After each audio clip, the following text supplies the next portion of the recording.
My dear brothers and sisters,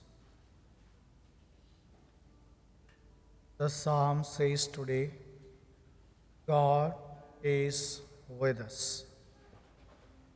And again, in the first reading,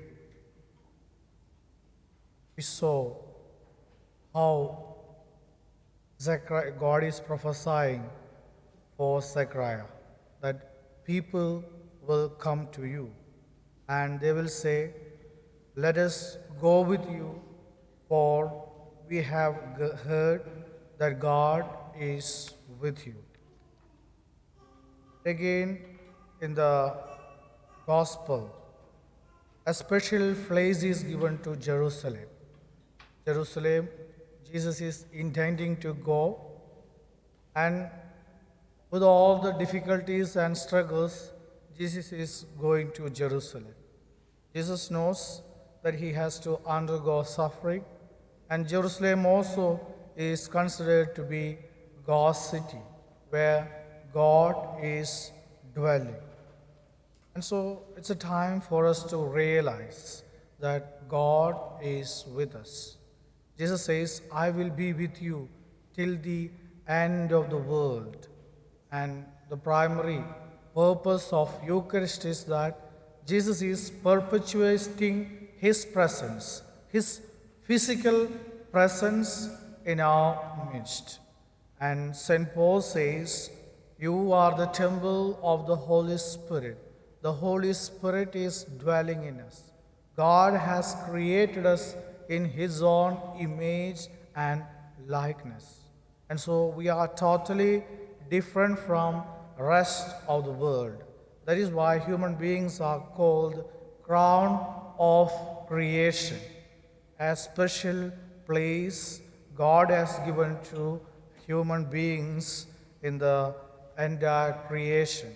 So we belong to God, and God has created us in his own image and likeness, and God is there within each one of us. We fail to realize this fact. And if God is with us, if God is dwelling in me, I cannot find fault with my neighbor or my spouse.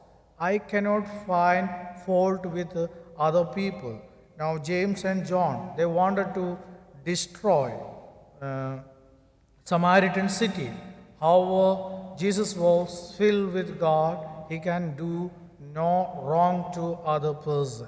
Therefore, he is proceeding with his mission of going to Jerusalem, there to suffer and then to give life for all of us. So he was clear of his mission, and then nothing could stop him going to Jerusalem, because he was a person filled with God, filled with obedience to God, and he was ready to do the will of God at any time of his life.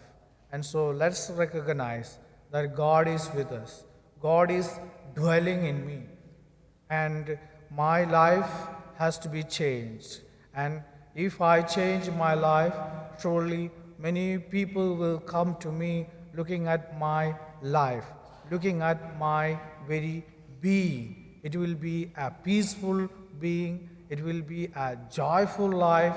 Therefore, let us realize God has created us in his own image and likeness, and God is there within me and with everyone. So let's go deep down into ourselves and recognize God who is with us.